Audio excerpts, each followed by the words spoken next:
The combination of faith and endurance, விசுவாசமும் பொறுமையும் என்கிற தலைப்பிலே இந்த நாளில் உங்கள் மத்தியில் பேச விரும்புகிறேன். Combination of endurance and faith. உங்க விசுவாசத்துல பொறுமையை மிக்ஸ் பண்ணீங்கன்னா அப்பதான் அந்த ஃபெய்த் ஸ்ட்ராங்கான ஃபெய்த்தா மாறுது. ஆமென் சொல்லுவோம்.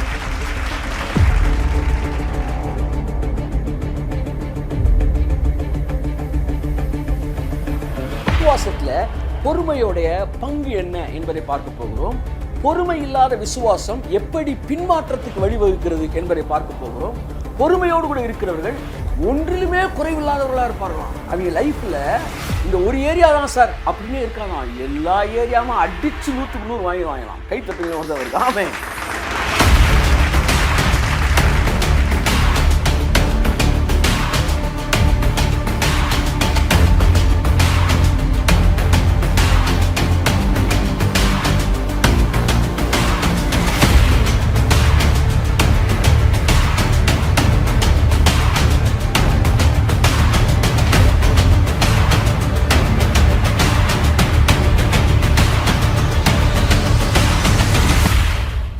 Praise God.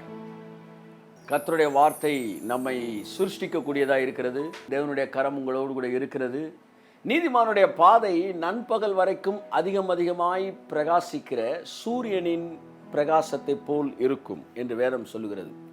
நீதிமானுடைய வாழ்க்கையை பற்றி வேதம் சொல்லுகிறது என்னவென்றால், அது ஒரு வெளிச்சத்திலிருந்து இன்னும் வெளிச்சத்துக்குள்ளாக கடந்து செல்லும் என்றுதான் வேதம் சொல்லுகிறது. ஆகவே நீதிமானுடைய பாதை, அவனுடைய ஜாதகம் என்ன சொல்லுகிறது என்றால், ஆமென் சொல்லுங்க.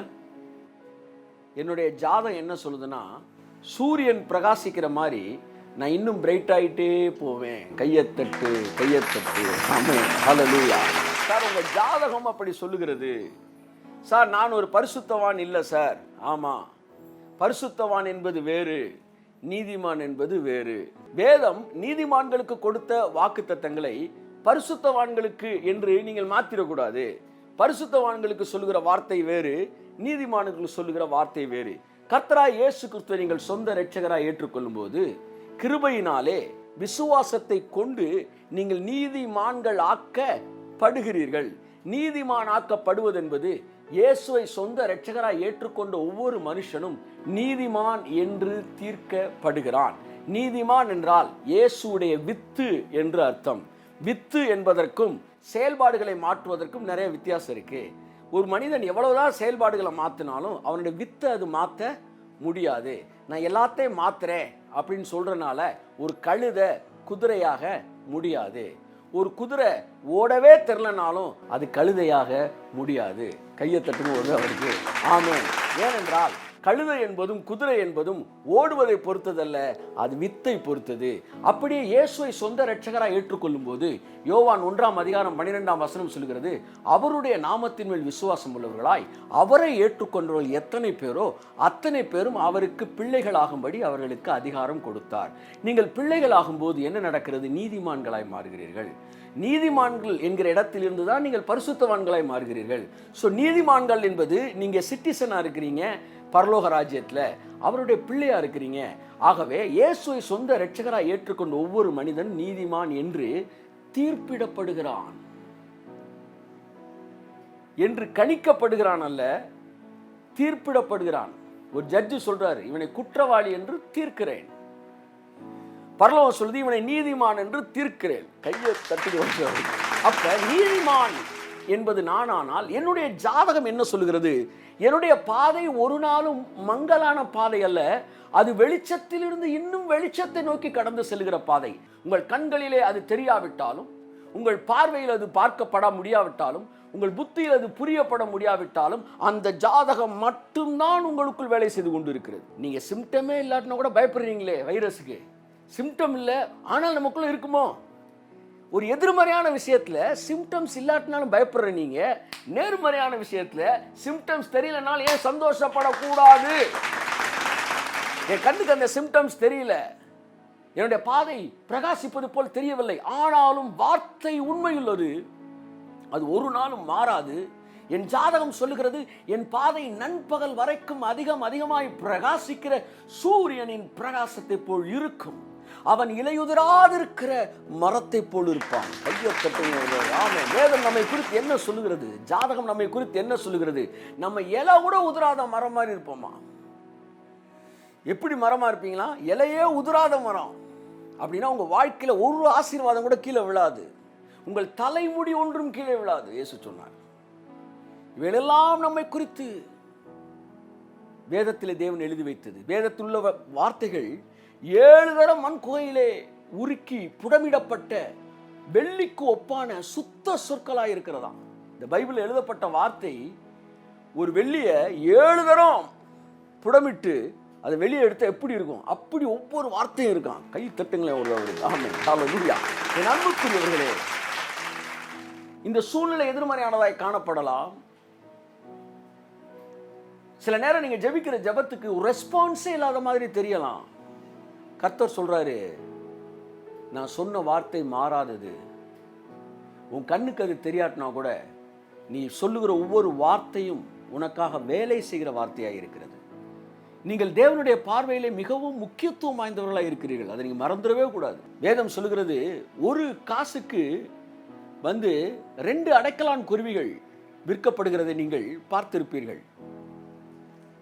மத்தேயு, மார்க்கு, லூக்கா, யோவான் 2 பேர் எழுதுறாங்க. இதுல ஒருத்தன் ஒரு காசுக்கு 2 அடைக்கலான் குருவின்னு எழுதுறாரு. இன்னொருத்தர் என்ன எழுதுறாரு? 2 காசுக்கு 5 அடைக்கலான் குருவின்னு எழுதுறாரு. அதான் ஒரு ஊழியர் கேட்டார், ஒரு காசுக்கு 2னா 2 காசுக்கு எத்தனை? 4. ஆனா இவர் 5ன்றாரு கணக்கு தெரியாம. என்னடா அண்ணா, அடைக்கலான் குருவி 2 ஜோடி வாங்கினா 1 ஃப்ரீ. அவ்வளவு சீப்பானது.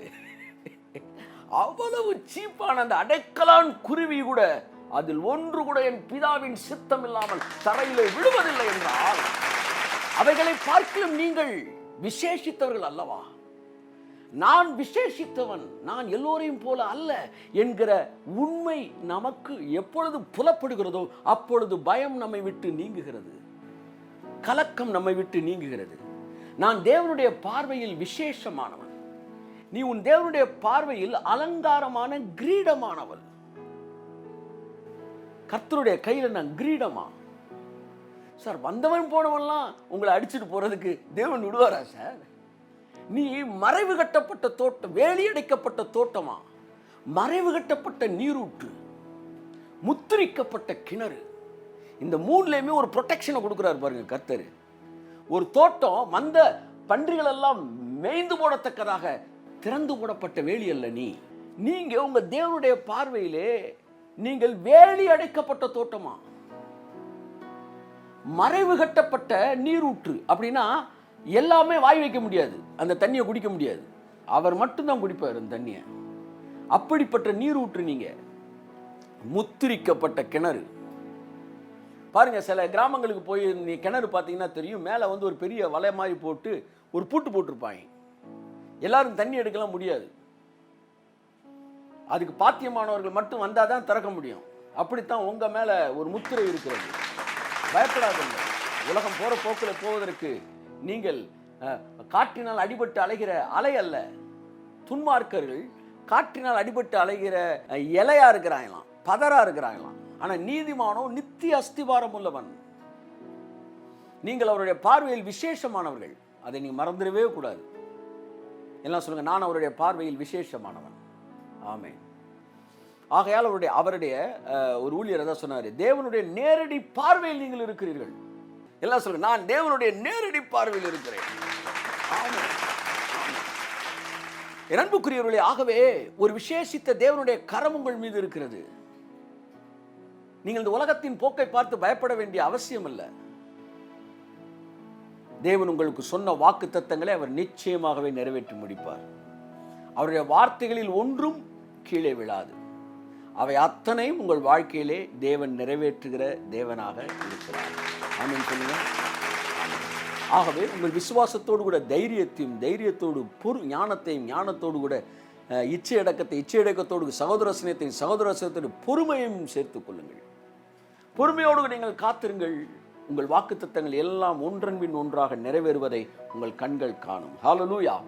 இந்த வாரம் the master touch, பொறுமை, endurance or patience, the combination of faith and patience என்கிற தலைப்பை உங்கள் மத்தியிலே தேவனுடைய வார்த்தையை நான் பகிர்ந்து கொள்ள விரும்புகிறேன். The combination of faith and endurance, விசுவாசமும் பொறுமையும் என்கிற தலைப்பிலே இந்த நாளில் உங்கள் மத்தியில் பேச விரும்புகிறேன். கர்த்தர் தாமே உங்களை ஆசீர்வதிப்பார். பொறுமை, the master touch of your spiritual life.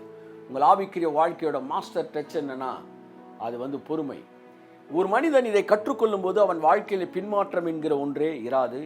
இந்த நாளிலே, இந்த நாள் முதற்கொண்டு உங்கள் வாழ்க்கை இன்னொரு மண்டலத்துக்குள் கடந்து செல்லத்தக்கதாய் பரிசுத்த ஆவியானவர் உங்களை ஆசீர்வதிப்பாராங்க. எபிரேயர் 10:36 வாசிக்கிறேன்.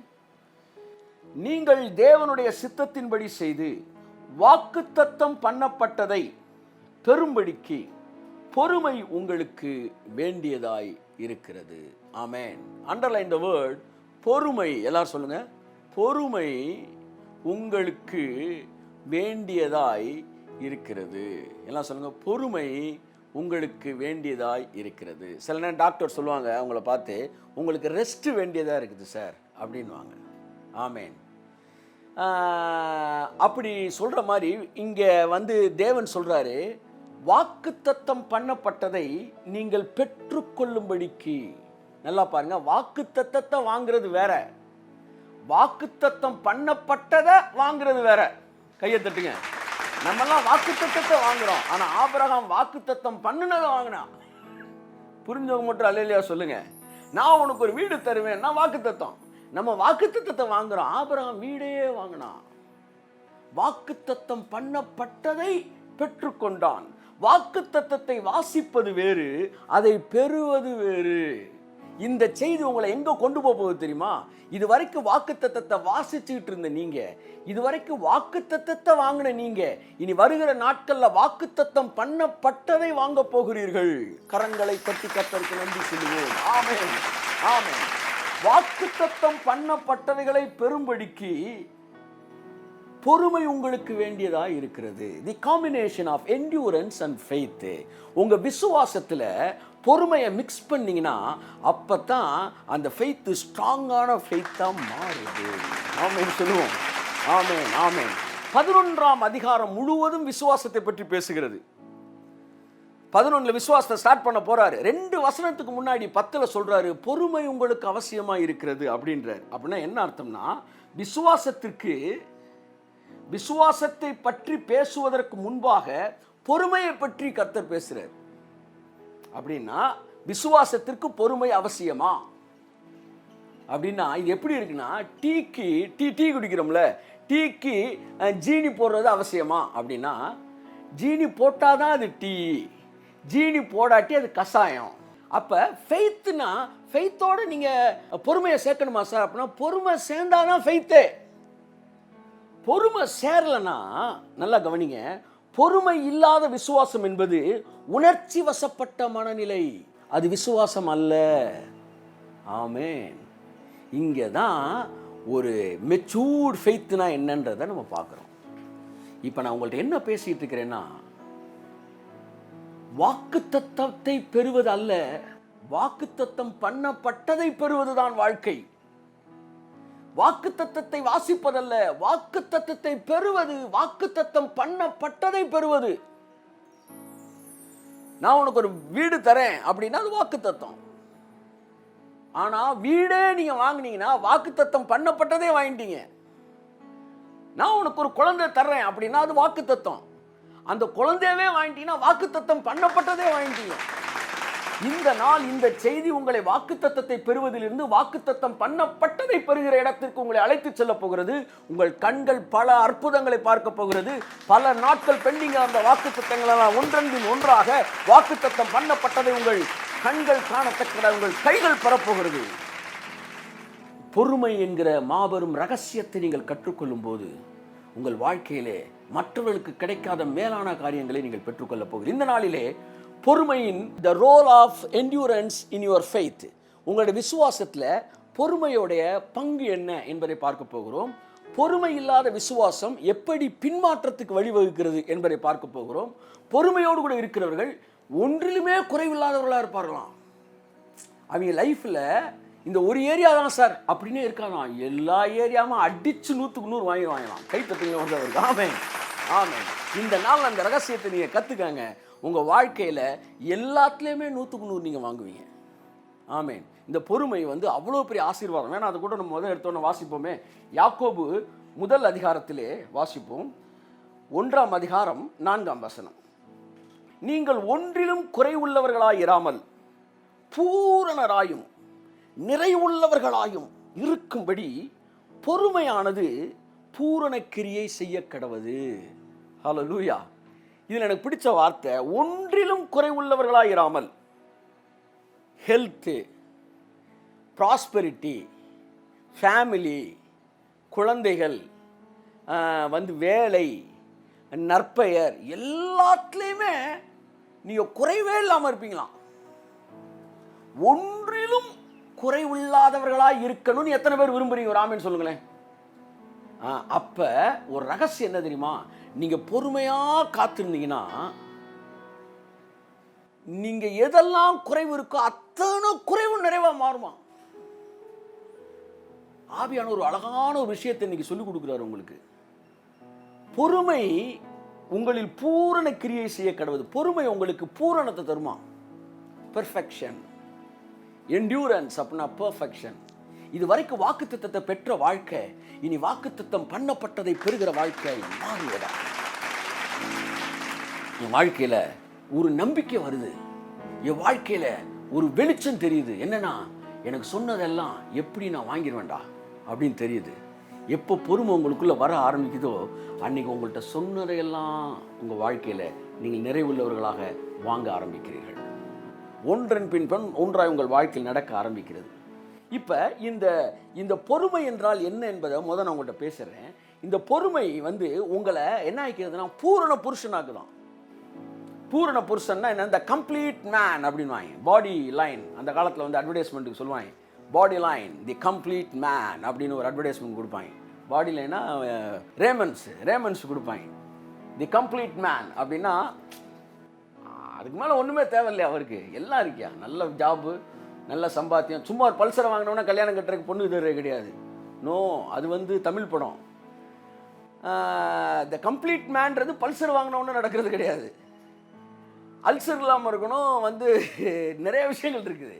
கம்ப்ளீட் மேன்னா ஆரோக்கியம், வந்து அழகு, அடுத்து ஐஸ்வர்யம், நற்கீர்த்தி, வந்து ஆண்மை, அதிகாரம், ஆளுகைத்தன்மை, நல்ல குடும்பம், மனைவி, பிள்ளைகள், நற்கீர்த்தி, இவையெல்லாம் இருந்தால் தி கம்ப்ளீட் மேன். இன்றைய செய்தி உங்களை கம்ப்ளீட் மேனா மாற்ற போகுது. கையெழுத்து. ஆமென். This message is going to make me a complete man. ஆமென். பொறுமை உங்களை பூரண புருஷனாக்குகிறது. பொறுமை உங்கள் வாழ்க்கையிலே எல்லாவற்றிலும் நிறைவுள்ளவர்களாய் மாற்றுகிறது. இந்த நாட்களில் பல நேரங்கள் நீங்கள் சோர்ந்து போய் வந்திருக்கலாம். நான் ஜெபிச்சு பார்த்தேன் நடக்கலை, நான் கமாண்ட் பண்ணி பார்த்தேன் நடக்கலை, நான் ப்ராக்டிஸ் பண்ணி பார்த்தேன் நடக்கலை, நான் கற்றுக்கொண்ட அத்தனை வித்தைகளையும் செயல்படுத்தி பார்த்துட்டேன் முடியல அப்படின்னு உடஞ்சு போய் நீங்கள் வந்திருந்தீங்கன்னா இந்த செய்தி உங்களுக்கு தண்டுறேன். கையை தட்டு. ஆமென். ஆமென். நீங்கள் கற்றுக்கிட்ட எதுவுமே தப்பு கிடையாது. எல்லாம் பிரியாணி கிண்டிட்டீங்க, உப்பு மட்டும் போட மறந்துட்டீங்க.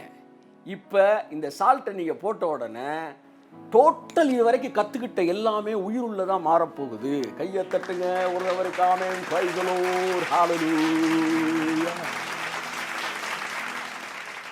அந்த சால்ட்டை போட்ட உடனே பாருங்க, உரப்பு வெளியே வருது.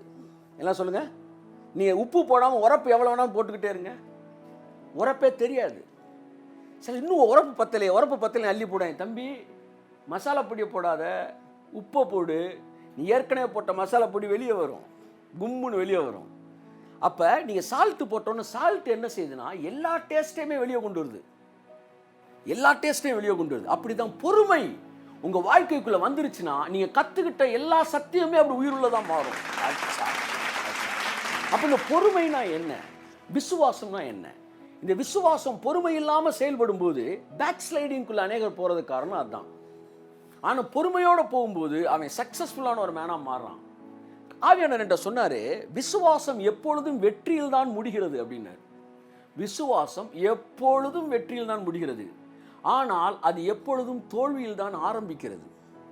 ஆமென். Faith, it starts from a failure, but it ends in a victory or a success.